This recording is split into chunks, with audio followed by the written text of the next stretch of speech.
Shai Gilgeous-Alexander and the Thunder cook the Dallas Mavericks in Game 1, but is Luka Doncic okay? That and more in today's episode of Locked On NBA. Let's go.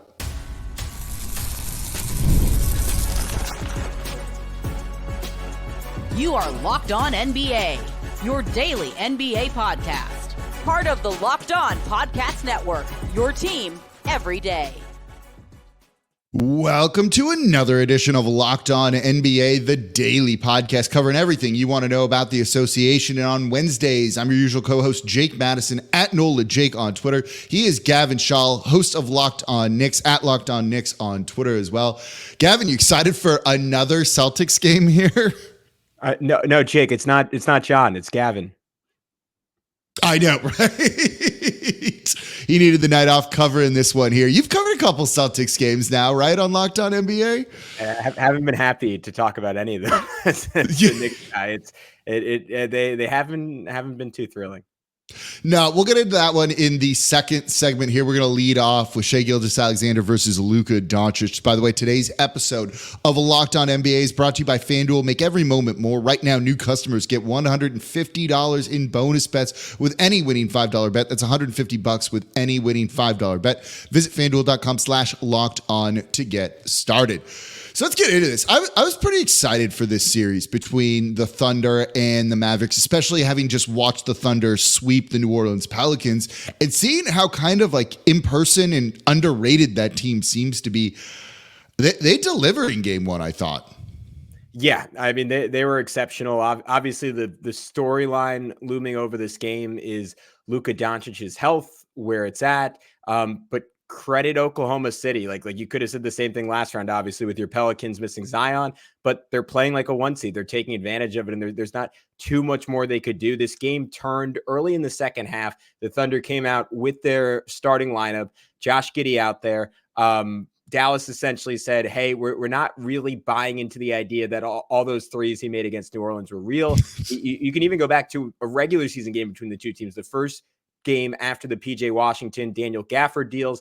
It was in Oklahoma City. Dallas said, we're going to leave Josh Giddey wide open. I heard our coworker, Ryan Stiles, the host of Locked On Thunder, call it the worst game of Josh Giddey's career. Dallas said, we're betting on that again. And they just packed the paint and they left Giddey wide open. Giddey missed 1 or 2 threes. Mark Daigneault said, enough of this. I'm putting in Isaiah Joe. It was 66-65 after a big Dallas run to start the second half. From that point forward, Oklahoma City ripped off a 22-8 stretch, never looked back. Dallas never got it closer than 10 again. And Jason Kidd waved the white flag with about 4 minutes left.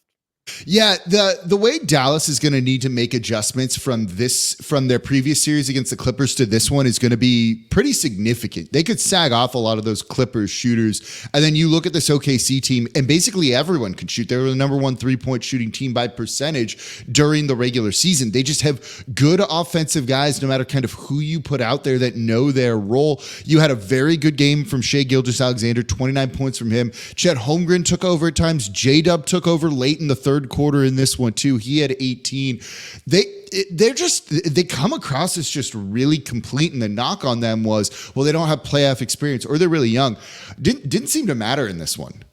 No, it's not. It hasn't affected them yet, and maybe that's because they haven't been pushed yet. Obviously, some close games against the Pelicans. Dallas wasn't able to do that tonight. Whoever comes out of that Minnesota-Denver series, assuming Oklahoma City pulls this off, is going to be that threat to push them. But I think if they lose, it's not going to be because they're young. It's going to be because like they could use a little bit more top end talent, or J-Dub and Chet still have a few steps forward to make. Like I just don't see mistakes of inexperience. Like they're a savvy, extraordinarily well-connected team. The defense that was top 5 the whole season is for real. Like all the, like, not even the underlying analytics, like offensive rating, defensive rating, scream that this team was a true blue title contender. I think they're just kind of waiting on everyone else to believe it. Yeah, it really seems like that. They were pretty phenomenal in this one. Chet Holmgren is also very, very legit. He has some moments of great rim protection in this one. Their defense through 5 games, they allowed 95 points in this game. That's the most they've allowed so far in the postseason in the 5 games that they played. It's only 95 points, which is pretty impressive. On the flip side, Dallas, this is going to come down to Luka Doncic's health, right? Like, look, Gafford had himself a game, 5 blocks, 16 points. He was effective out there, got in a little bit of foul trouble. PJ Washington, at times looked okay. You have Kyrie Irving going for 20 on a bit of a quiet night, but Luka going 6 for 19, just 19 points. Seems like that's going to be a problem. Yeah, no, he was clearly in pain the entire night. And with Luka, you're always kind of wondering, like, all right, how much of this is real? How much of this is theatrics? But we knew about the knee injury coming in. He said to Jaron Greenberg earlier in the day, like the pain hadn't gone down at all since the Clippers series. Like he is clearly extremely hobbled, and he is like the sun, the moon, the stars for this Dallas offense. If it's not working for him and he's not consistently applying rim pressure, because early on in this game, he was scoring, it was all jumpers. He didn't have a paint point in the first half. The only one I noted before garbage time was him getting that one transition layup from Kyrie. And if he's not applying heavy heat, like what is Dallas' offense going to be? It's going to be him and Kyrie, like orchestrating tough shots, which works to some extent, but this defense is too good for the offense. At times in the second half, they said, we don't even want to take any chances of Luka feeling better and getting going. They were doubling him on the pick and roll over and over again. Luka was spraying out, like generated 12 points off threes early in the third. That was good, but it's just not a way to live because Dallas has an incredible 1 and 2. Clearly that's, at least on paper, their advantage in this series. And then 3 through 10 were grossly outplayed. And it feels like that is going to be the case every game. They got a really good game from Daniel Gafford. PJ Washington only played 9 minutes in the first half, scored the very first bucket of the game, didn't score again in this first half. Obviously, the injury looms really, really large to Kleba. That allowed Chet to just like stay in the paint and like hover around the rim and alter shots and deter shots. It just feels like if Luka isn't going to be much better than this version of him, and to be fair, at times against the Clippers he was, so I think that's still possible for Dallas. I don't really give them much of a chance in this series. Yeah, you could see how the knee was bothering him, particularly on that 3-point shot. He was 1 of 8, and he was just kind of like tossing those up at times, and they didn't look particularly good. And he, as you said, didn't have that aggression that you often see from him when he's trying to play downhill, get to the rim, and kind of create for others that way. And then when you throw in the big man, you mentioned, Gafford had like an effective game. The 5 blocks is nice, but at times he was also very much bothered by Chet Holmgren, right? And you saw PJ Washington down low a little bit too. That didn't quite work. They have Derek Lively, the second off the bench. That didn't quite work. Holmgren seems to present a lot of problems for them, I think, with his length, with the rim protection he gives. Then the fact that he can hit threes too, going back to what we said earlier. Everyone on this team for OKC can shoot. You're right. They have a good top 2 there in Luka and Kyrie, and then everyone else really struggled in this game. I'm looking even at the number 2 in that equation. That, of course, is Kyrie Irving, 20 points, and it was just too quiet of a game from him, right? Like 7 of 14, of course, like the 50% shooting is fine, but 6 points in the first half. And that's obviously been a theme, right? 6 points in the first half per game against the Clippers, 20 in the second half. Knowing that Luka was hurt, knowing you're going on the road, knowing you're going against a young team, this felt like the game for Kyrie to come out firing, the game for him to rip off 20, 25 in the first half, to put together a 40-point night. Talent is never a question from him. Sometimes to me, he feels like a little bit of a front runner player in that when things are going well, when things are rolling, he is dominant. And of course, he's had stretches in games where they've down and he's single-handedly brought them back. Like he is, from a skill perspective, like unquestionably top 10, 15, 20, wherever you want to put him in the NBA. Just from a mentality perspective, this felt like a night like he had to be the alpha, and maybe he's just wary of stepping on Luka's toes. I'm wondering if in game 2 if he could bring that. If not, like I think Dallas is in a lot of trouble. Yeah, it also helps when you have guys like Casey Wallace and that you can just throw on him off the bench, and Aaron Wiggins as well. Like both of those guys were really effective in this game, particularly with their defense. And again, also hitting threes, because that's what everyone on OKC does here. They made life difficult for Kyrie, for Luka as well. Just having kind of the depth at that wing spot, that guard spot, to be able to defend some of those guys, I think is really, really big. They're going to need some big adjustments from this game. From game 1 to game 2, they're really going to need some big adjustments. Jason Kidd's going to definitely earn the money on that extension that he just got. That'll be coming up here a little bit later in the week. So coming up next, though, there's another game. The Boston Celtics taking care of the Cleveland Cavaliers. Is there anything that the Cavaliers can do to avoid maybe getting swept in this one? That's coming up here next in today's episode of Locked On NBA. Right now, though, I'm excited to tell you about DoorDash because I'm going to make your Mother's Day a success for you. Because here's what I did. I went on DoorDash, ordered my mom flowers, chocolates, and even scheduled it for the day that I wanted it delivered. Moms are a gift, so give her the best gift this Mother's Day with DoorDash.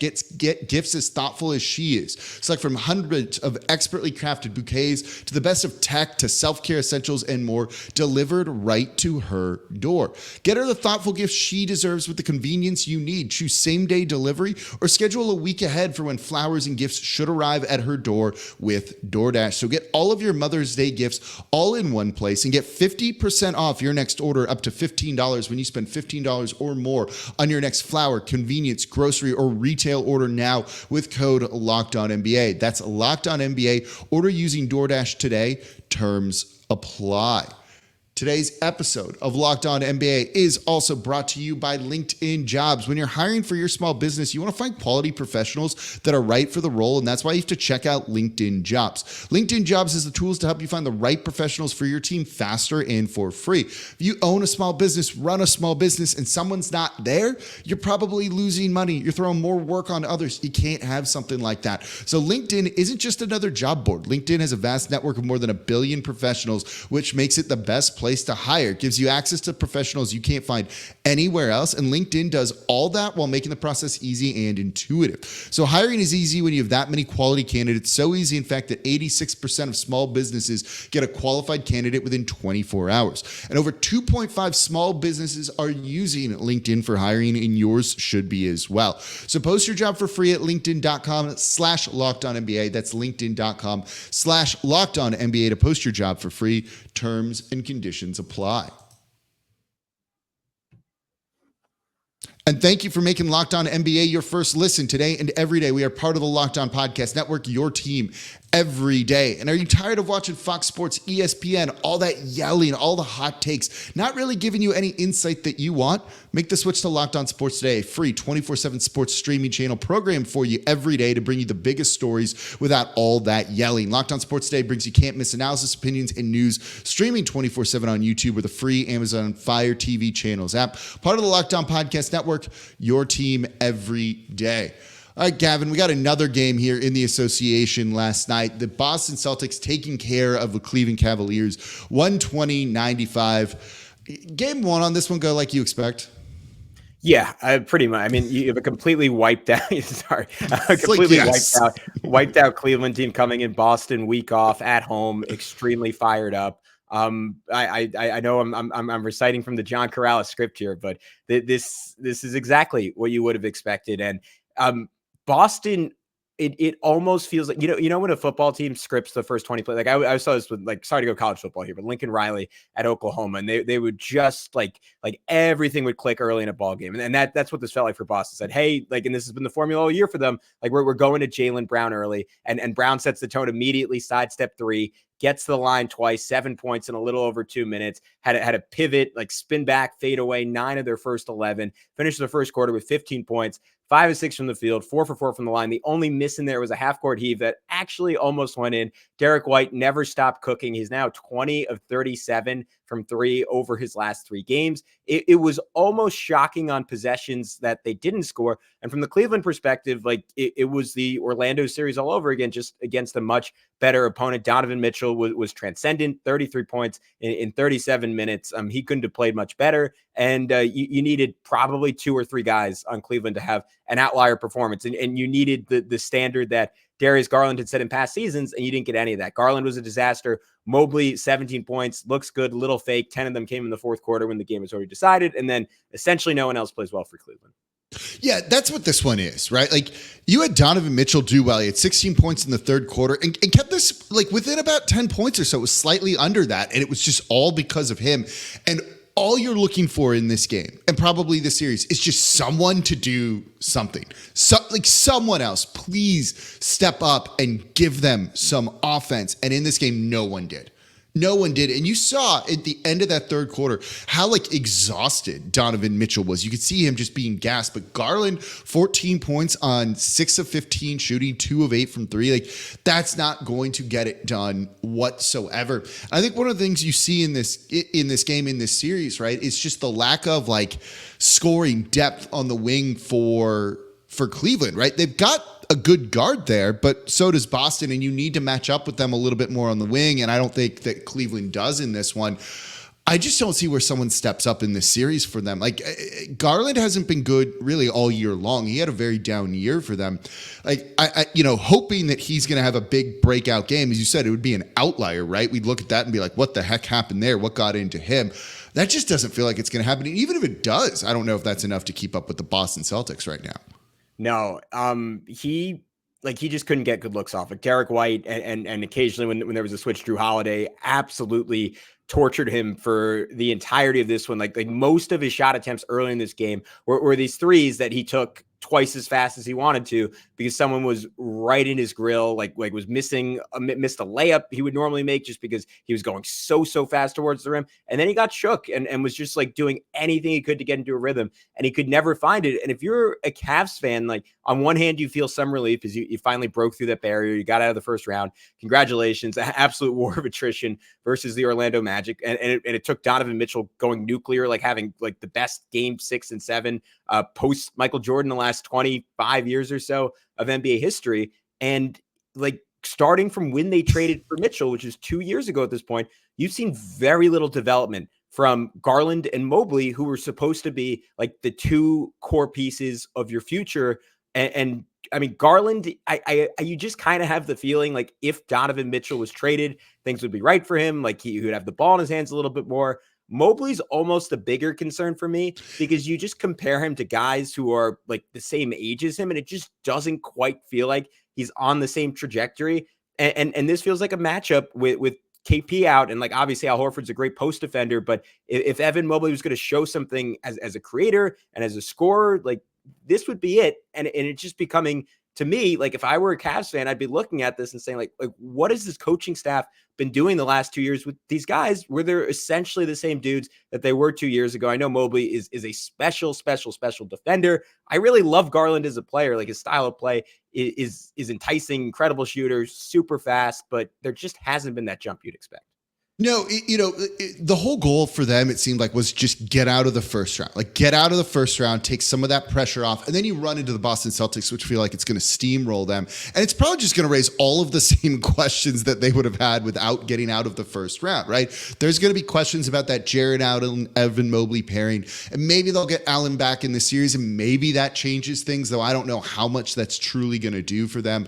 It feels like you can't necessarily just run this Cavaliers team back like whatsoever, and they're going to need big changes with this. Look, they're probably covering the Pelicans, going to be a team linked with Brandon Ingram over this summer, I think, once this series ends. So do you think getting a guy like Allen back for them, if he plays in game 2, is going to matter at all?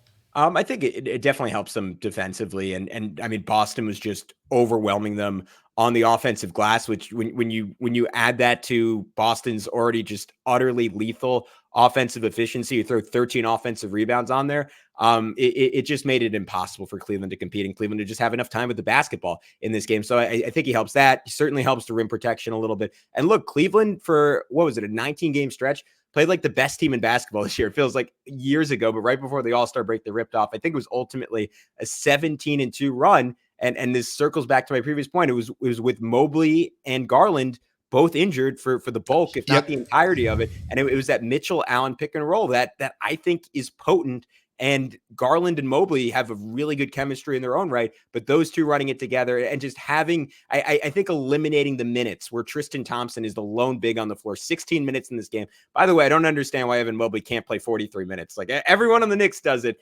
He's what, 21, 22 years old, played 32 minutes in this game. Obviously didn't need to play the next 5, but I think those two things will make a substantial difference. And when I say a substantial difference, maybe they eke out a game at home and this series goes to 5. Not more than that. Yeah, it seems like this one's going to be real tough for the Cavaliers. But I mean, you just see it. If you're getting that kind of game from Derek White, 25 points, 7 of 12 from deep in this one, when you have Jaylen Brown, Jason Tatum kind of setting the tone early and setting them up for that kind of success, this team is good. And if you're going to have a guy like Peyton Pritchard basically equal the production from Darius Garland in 10 fewer minutes, like you're in trouble. Like you're just in trouble. There's no shame in losing to Boston either in a series like this, right? Like this is a very, very good team. We're all aware of that, but it's going to raise just more questions about the Cavaliers and what they're going to do. You made a really good point about that run they went on around the All-Star break, and it happened with Mobley out there.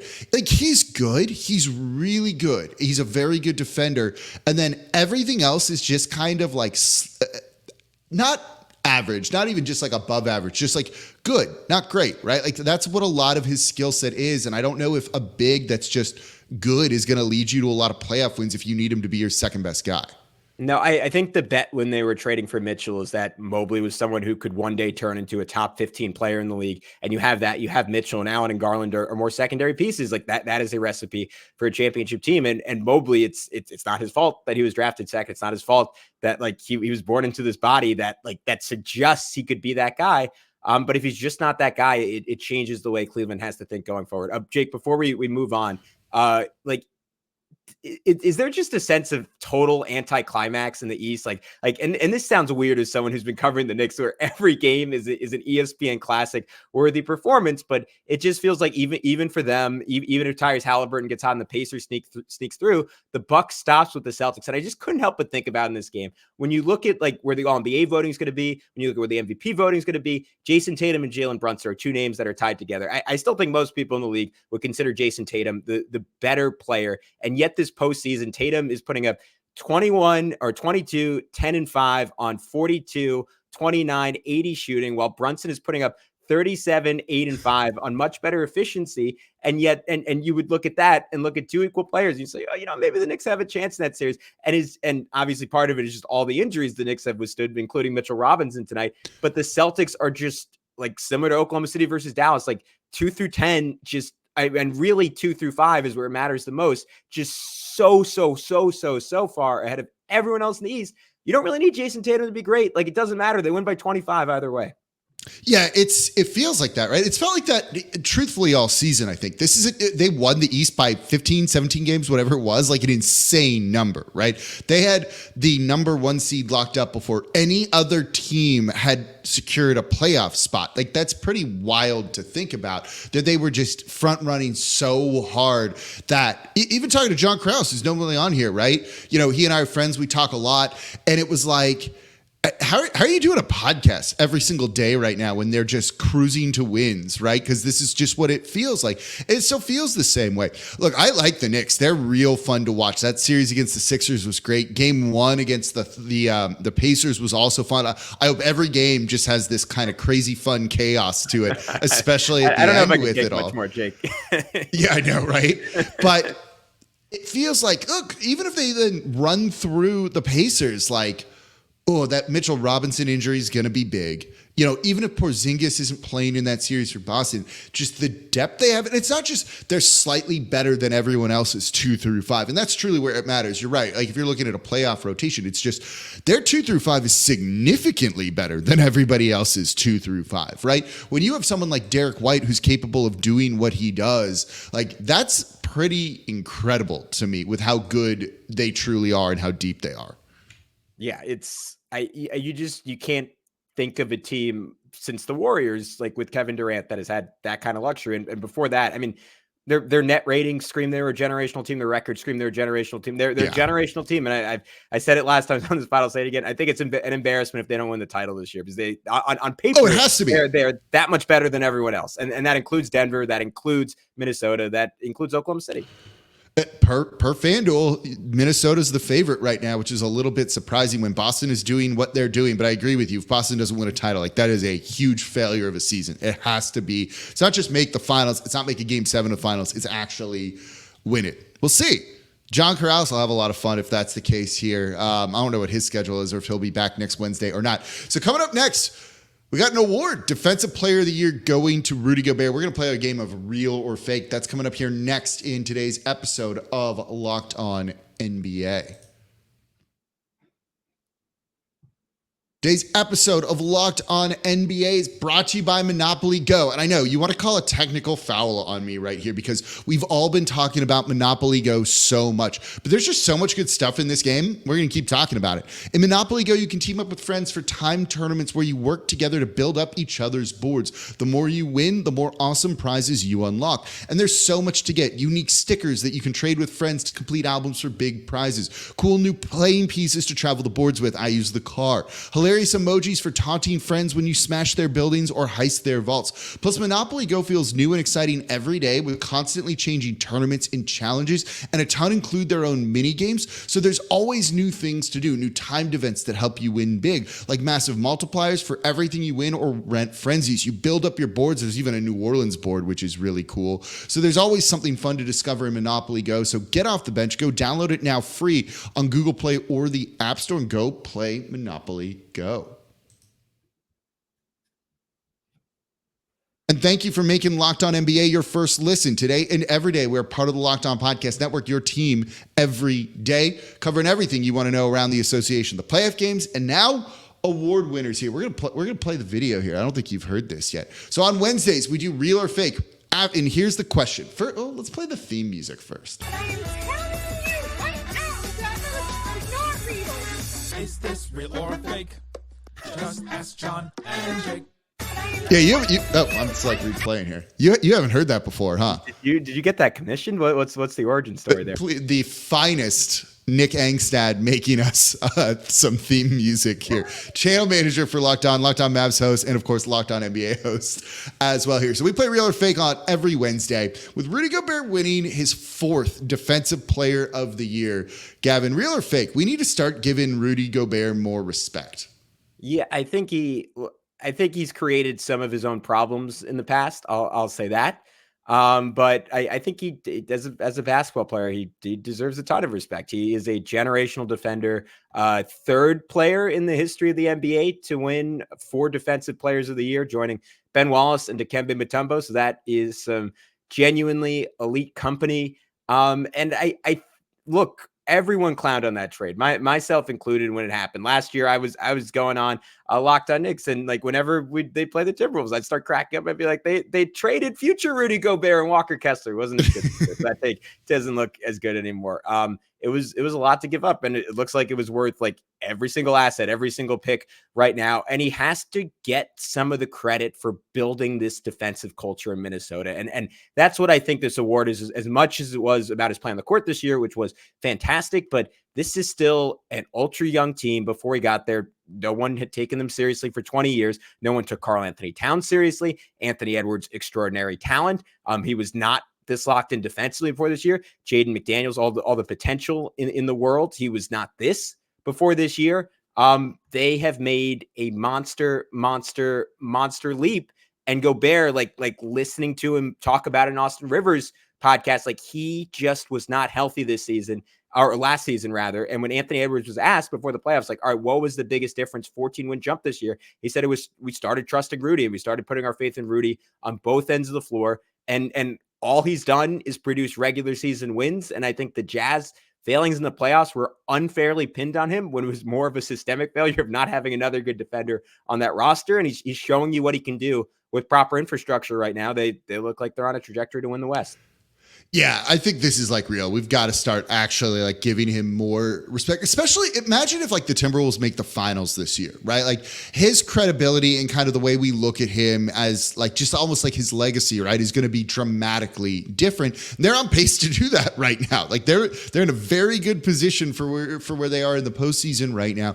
And you said it, he's done a very good job of kind of building that culture up. And there was some questions with that. I think at the end of last year, there were some fights on the bench against the Pelicans, actually, right in the final game of the regular season. There were some of those things where you're like, what's going on here? You know, The Athletic does the poll every year, and everyone's like, yeah, we hate Rudy Gobert more than like every other player, which is always kind of funny to me.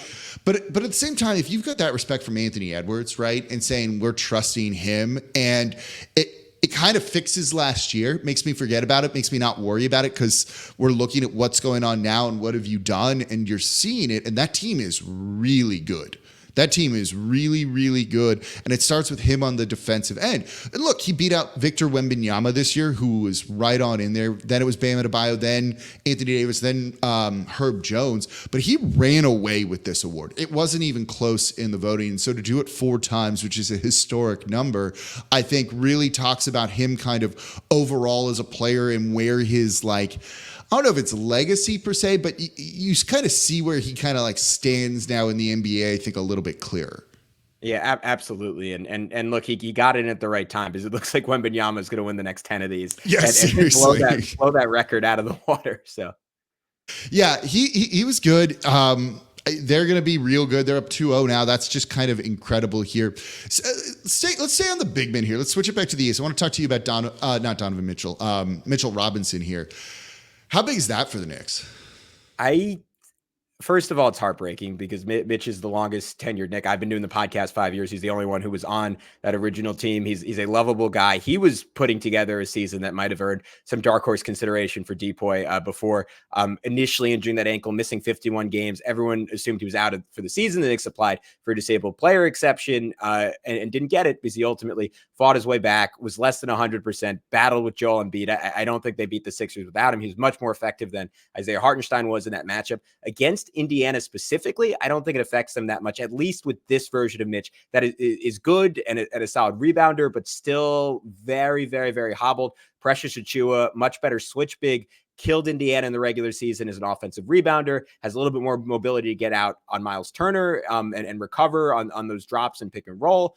So I think they'll be fine against the Pacers. Where it hurts them is if there was an avenue against the Celtics, so maybe it was a 5 and 100 avenue. It was just crushing them on the offensive glass. Mitchell Robinson, a generational offensive rebounder in the midst of a generational offensive rebounding season. Without that, they still have Hartenstein. They still have Josh Hart, but it's just one less weapon in their arsenal. And it also just goes back to the fact that after Julius Randle and Bojan Bogdanovic, the Knicks just couldn't afford to lose another guy. No, those injuries kind of creep up and just are killer like that. So we'll see if it matters in maybe the next round of the playoffs. He said probably doesn't matter here against the Indiana Pacers. That's going to do it for the Wednesday episode of Locked On NBA. Thank you all so much for listening on Wednesdays. I'm Jake Madison at NOLA Jake on Twitter, host of Locked On Pelicans. He is Gavin Schall at Locked On Knicks, host of Locked On Knicks. That makes it really easy. Gavin, I appreciate you subbing in today. Yeah, thanks for having me, Jake. I was always happy to fill in for John. And he has enough time to brag about the Celtics on his own podcast. Why give him 2 to do it? No, he was like, let me on tonight. I was like, not a chance. We'll catch you in a week. So thank you all for listening. This is the Locked On NBA podcast, part of the Locked On Podcast Network, your team every day.